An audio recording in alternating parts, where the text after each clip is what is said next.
This story happened in 2016 when I was 23 years old.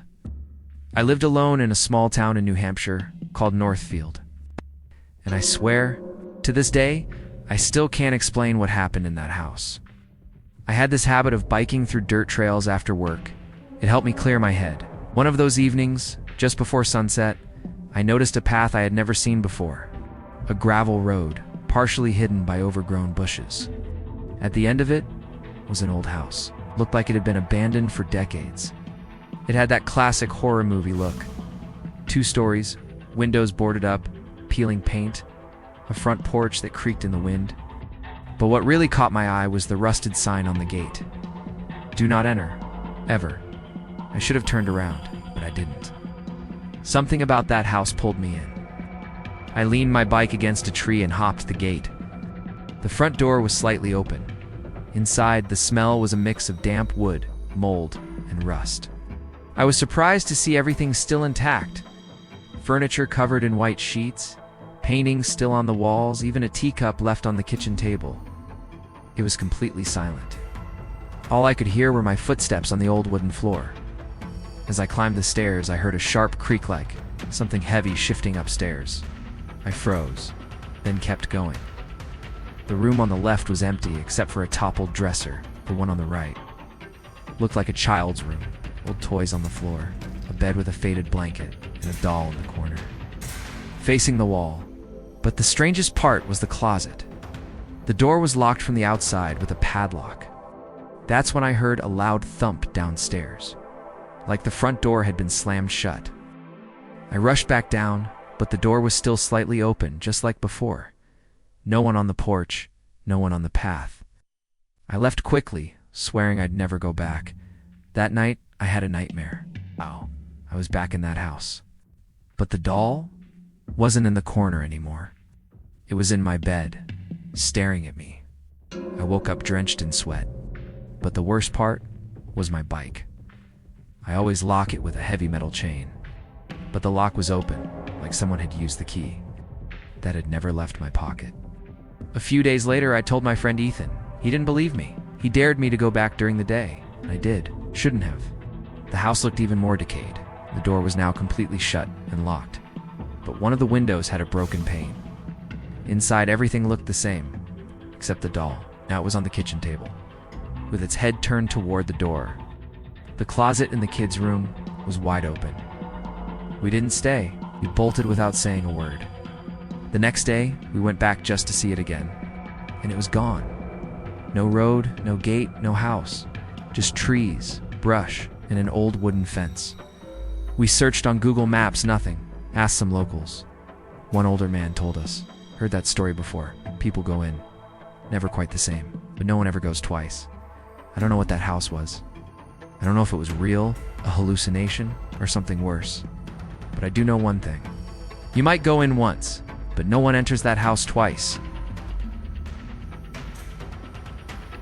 This happened in 2019. Just a few months after my wife and I moved to the rural area of Danforth, a small town in inland New Hampshire. We were tired of the city, looking for peace and a slower pace of life. We found this old farmhouse listed for a ridiculously low price. It was isolated, surrounded by open fields, with a massive barn sitting quietly behind the house. It felt like something out of a postcard. Until it wasn't anymore. The house was built in 1897, solid frame, wooden floors, thick walls, and a fireplace that took up half the living room. The realtor mentioned it had been vacant for a few years, ever since the last owner, a man named George Mallory, passed away. No kids, no heirs. The paperwork was surprisingly easy. Within 3 weeks, we had moved in. The first days were peaceful. We woke up to birdsong, took long walks around the property, cleaned out the barn together, and started planting a vegetable garden.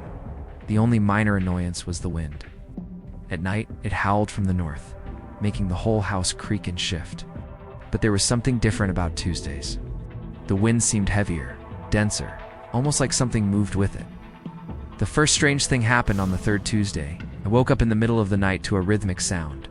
3 soft knocks on the back door. I glanced at the digital clock beside the bed. It flashed 3:33 a.m. I didn't think much of it at first. Maybe a raccoon, maybe wood shifting from the cold. But something about that pattern left me uneasy. The following Tuesday, it happened again. Same time, same 3 knocks. I woke up drenched in sweat. This time I grabbed a flashlight and went to the back door, slowly opened it. Nothing. No sound. No movement. But when the flashlight hit the ground just outside, footprints, old boot prints, big, deep, leading from the woods to the back door, and nowhere else. It's no trail back. No sign of anyone leaving. The next morning, I told my wife. She laughed it off, said I'd probably had a nightmare. But after that, I started dreading Tuesday nights. And they always came. Always at 3:33. Always 3 knocks.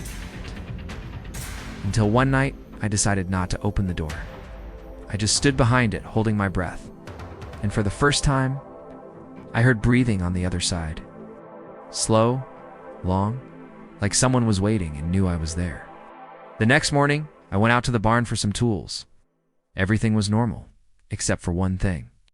There was an old suitcase sitting near the stairs to the upper level. I had never seen it before, not even when we cleaned the place. I opened it carefully. Inside, a wool coat, a pair of old leather boots, and a small leather-bound notebook. The pages were handwritten, a diary signed George M. On the last few pages, he had written the same thing over and over. Tuesday, 3:33, 3 knocks. Do not open. After that, everything started to fall apart. My wife started waking up saying she had dreams about a man standing in our backyard. Always with his back turned, always wearing a thick coat and boots. I didn't tell her about the suitcase or the diary, or the footprints, but I started losing sleep. I felt watched, like we were intruding on something that was never meant to be disturbed. Then came Tuesday, September 24th. I left my phone recording overnight, camera pointed at the back door. I woke up again to the 3 knocks. I waited, silent. Then I heard the doorknob jiggle slowly, like someone testing it. I didn't move, didn't make a sound. When daylight came, I checked the recording. At exactly 3:33 a.m., 3 knocks rattled the door. Then, for about 15 seconds, a shadow moved across the window's curtain, swaying side to side. It looked like someone huge, wearing a long coat, standing there, waiting. I opened George's notebook one last time. On the final page it read, "He only comes on Tuesdays, only knocks 3 times, only enters, if you let him." I took that as a warning, or a curse. 3 days later, we sold the farm for next to nothing and moved out. I never told the buyer what really happened, and to this day I haven't dared to go back. But sometimes, even far from Danforth, I wake up around 3:30 in the morning. I swear I still hear 3 soft knocks on the back door. I don't know who or what was knocking. But I've learned one thing I'll never forget. Never open the door at 3:33 in the morning, especially if it's a Tuesday.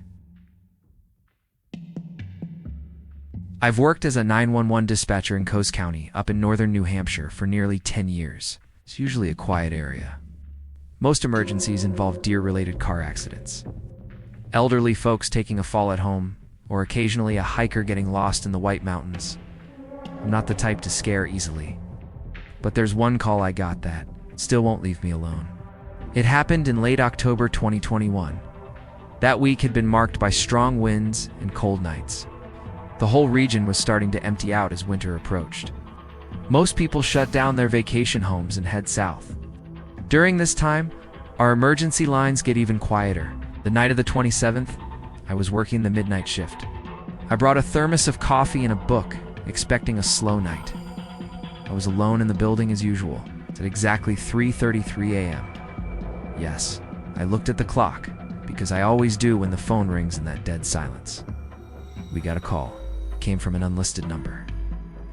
That's not unusual for satellite phones or old emergency booths in the mountains. But when I picked up, the sound was strange, muffled, full of static. For a second I thought it was a prank or some kind of interference. Then a weak voice, barely a whisper, said, "Please, someone. I'm in the tower. I can't come down." It took me a second to understand what he was saying. I asked him to repeat. The voice sounded desperate but faint. "The tower. I'm trapped here. There's something down there. I can't leave. Please, are you still listening?" I asked for a location, a name, any info. But all he kept saying was, "The tower. It's not empty." then silence. The call lasted 38 seconds. I tried calling back, but it was a non-returnable line. We traced the source, and to my surprise, the number came back as a registered emergency phone. From the Mount Pemigewasat Watchtower, also known as Indian Head Tower, an old structure that had been abandoned since 1999. I reported it to the morning supervisor, who shrugged it off as static or a misrouted call, but something didn't sit right. That phone, according to our records, had been deactivated for over 20 years. No power, no working line, but I heard the call. The next day, I called New Hampshire Forest Services and casually asked if anyone had visited the tower recently. He said no, it was locked and sealed. I asked about the emergency phone. He assured me it had been removed in the early 2000s, but I know what I heard. I started digging. I found out that back in the 1980s, there were several disappearances near that tower. One of them was a fire lookout named Raymond Fisk, who worked at that exact tower. In October 1987, he vanished without a trace. The last thing he ever transmitted by radio was, "The tower is safe, but I'm not." Then nothing. He was never found. That phrase haunted me. The tower is safe, but I'm not. I listened to the recording of the call again and again. The voice was muffled, yes, but after playing it repeatedly, I noticed something that chilled me to the bone. It was the exact same phrase, the tone, the pauses. Word for word, the same line as the report from 1987. Could it have been a coincidence? Someone pulling an elaborate prank? But how? If the phone doesn't even work?